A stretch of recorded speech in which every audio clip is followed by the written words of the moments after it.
പേടിച്ച് പനി പിടിച്ച് ഗൈസ്. സത്യം പറഞ്ഞാൽ പേടിച്ച് പനി പിടിച്ചു എന്നൊക്കെ പറഞ്ഞു കേട്ടിട്ടേ ഉള്ളൂ. ആദ്യമായിട്ടാണ് ഇങ്ങനൊരു സിറ്റുവേഷൻ വരുന്നത്. അപ്പോഴാണ് ഇതിൻ്റെ ഒരു സെറ്റപ്പ് എന്താണെന്ന് മനസ്സിലായത് കേട്ടോ.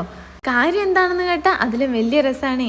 കഴിഞ്ഞ ദിവസം സ്കൂട്ടി ആയിട്ട് വെറുതെ ഒന്ന് പുറത്തു പോയി. ആദ്യമായിട്ടൊന്നും അല്ല സ്കൂട്ടി എടുക്കണത്. ഏകദേശം ഒരു 3 വർഷമൊക്കെ ആയിട്ടേ ഉള്ളൂ ഞാൻ സ്കൂട്ടി ഓടിക്കാനും തുടങ്ങിയിട്ട്. ആ ടൈം മുതൽ ഈ ടൈം വരെ അങ്ങനെ അധികം വീണിട്ടോ ഇല്ലെങ്കിൽ വണ്ടി കയ്യിൽ നിന്ന് പാളിയിട്ടോ ഒന്നും ഉണ്ടായിരുന്നില്ല.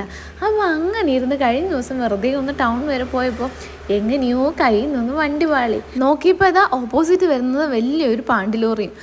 പിന്നെന്തെങ്കിലും വേണോ? അവിടുന്ന് എനിക്ക് പോകാനുള്ള സൈഡ് വഴി വീണ്ടും ഞാനിങ്ങ് പോന്നു. പിന്നെയും ആ ലോറിനെ ഇടിച്ചില്ല എന്ന് മാത്രം. ചേട്ടൻ ചോദിച്ചു, ഇത് എങ്ങോട്ടാ മോളെ പോക്ക് എന്ന്. നിനക്കൊന്നുമില്ല മോളെ, നീ ഓക്കെ ആണെന്ന് പറഞ്ഞ് സ്വന്തമായിട്ട് എന്നെ ഒന്ന് മോട്ടിവേഷൻ ചെയ്ത് ഞാൻ വീണ്ടും വണ്ടി എടുത്തു. പോകുന്ന വഴിക്കത് വീണ്ടും പറയാൻ തുടങ്ങി.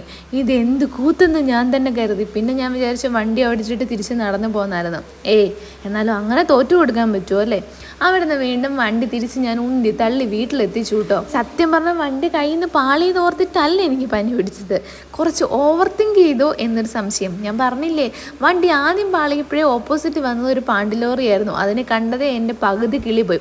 അവിടെ ഇരുന്ന് ബാക്കി ഞാൻ ശരിക്കും മറിഞ്ഞാലല്ല അതിൻ്റെ ഭാവി വശങ്ങളെപ്പറ്റി ഞാനൊന്ന് കൂടുതൽ ചിന്തിച്ചോ എന്നൊരു ഡൗട്ടില്ലാഴുകയില്ല. ആ സമയം മുതൽ ഒരു 10 മിനിറ്റ് തികയുന്നതിന് മുമ്പ് എനിക്ക് തലവേദന തുടങ്ങി. തൊട്ട് പിന്നാലെ അതിൻ്റെ ബാക്കി പത്രമായിട്ട് തലകറക്കാൻ തുടങ്ങി. പിന്നെ ഞാൻ വിചാരിച്ചു ആ ടെൻഷൻ കൊണ്ടിട്ടാവും കുറച്ച് നേരം റെസ്റ്റ് എടുത്താൽ മാറുന്നു. എവിടെ, അന്ന് രാത്രി മൊത്തം ഞാൻ തലവേദനയായിട്ട് കിടന്നു. തല അനക്കിയാൽ എനിക്ക് വേദന എടുക്കും. പിന്നെ ഞാൻ വിചാരിച്ചു വെച്ചുകൊണ്ടിരിക്കേണ്ട, വെറുതെ എന്നത്തിനാ പണി വാങ്ങിക്കുന്നതെന്നും കരുതി പിറ്റേ ദിവസം രാവിലെ ഹോസ്പിറ്റലിൽ പോയിട്ടോ. അപ്പോൾ അതിൻ്റെ പരിപാടീസായി കാണുന്നത്. നേരെ അവിടെ നിന്നൊരു യൂബറും പിടിച്ച് നമ്മൾ ഹോസ്പിറ്റലിലേക്ക് പോവാണ്. കാശൂന് അവധിയാവുന്നത് കൊണ്ട് പുറത്തെവിടെയെങ്കിലും പോകാം എന്ന് പറയുമ്പം ഭയങ്കര സന്തോഷം. അത് അസുഖമാണെങ്കിലും കുഴപ്പമില്ല, എങ്ങനെയാണെങ്കിലും കുഴപ്പമില്ല, എനിക്കൊന്ന് പുറത്ത് പോയാൽ മതി. അപ്പം നല്ല തെളിഞ്ഞ കാലാവസ്ഥയൊക്കെ ആയിരുന്നു കേട്ടോ. കുക്കു ഇതാ എഴുന്നേറ്റ് ഒന്ന് കാഴ്ചയൊക്കെ കാണുന്നുണ്ട്. ഭയങ്കര കുശുമ്പാണേ. അത്രയും നേരം അവിടെ ഇരുന്ന് എൻ്റെ തലമണ്ടക്കിട്ട് ഒറ്റ വെക്കുമായിരുന്നു. പിന്നെ എണീറ്റൊക്കെ നിന്ന് കാഴ്ചയൊക്കെ കണ്ട് ഞങ്ങൾ പോയി നേരെ ഹോസ്പിറ്റലിൽ ചെന്നു. സൺഡേ ആയിരുന്നു ഹോസ്പിറ്റലിൽ പോയത്. അപ്പോൾ കാഷ്വാലിറ്റി മാത്രമേ ഉണ്ടായിരുന്നുള്ളൂ. അപ്പോൾ നേരെ കാഷ്വാലിറ്റിയിൽ പോയി ചീട്ടൊക്കെ എടുത്തു. പിന്നെ അവിടുന്ന് നേരെ ഡോക്ടറെ കാണാൻ കയറി കേട്ടോ. ഡോക്ടറെ കണ്ടപ്പോൾ ഡോക്ടർ കാര്യം അന്വേഷിച്ചു. ഞാൻ പറഞ്ഞു ഞാൻ കുറച്ച് ഓവർ തിങ്ക് ചെയ്ത് എനിക്ക് തലവേദനയായിന്ന്.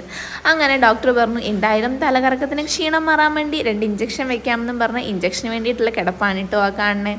അവിടുന്ന് നമ്മൾ നേരെ മരുന്നൊക്കെ വാങ്ങിച്ച് തിരിച്ച് പോരാൻ വേണ്ടി തുടങ്ങുകയാണ്. തിരിച്ച് പോന്നപ്പോൾ അതാ ഇവിടെ സഹിക്കാൻ പറ്റാത്തൊരു കാര്യം എന്താണെന്ന് വെച്ചാൽ ഈ ബ്ലോക്കാണ്. പിന്നെ തിരിച്ച് വരുന്ന വഴിക്ക് കുറച്ച് ഫ്രൂട്ട്സൊക്കെ മേടിച്ച് ബോഡിയൊക്കെ ഒന്ന് ഡെവലപ്പ് ചെയ്യാമെന്ന് വിചാരിച്ചു. അപ്പോൾ അതാ സൺഡേ ആകുന്നതുകൊണ്ട് കടയവധി. അതവിടെ കഴിഞ്ഞു. പിന്നെ അതാ അവിടുന്ന് നേരെ വീട്ടിലേക്ക് എത്തി. പുറത്ത് നല്ല വെയിലായിരുന്നത് കൊണ്ടും 2 ഇഞ്ചക്ഷൻ കിട്ടിയ എൻ്റെ ക്ഷീണത്തിലും എങ്ങനെയെങ്കിലും ഒന്ന് വീട്ടിലെത്തിയാൽ മതിയെന്ന് കരുതിയിരുന്നു. വീട്ടിലെത്തിയപ്പോൾ അതാ വെട്ടിയിട്ട ചക്ക പോലെ ദാ കിടക്കണം.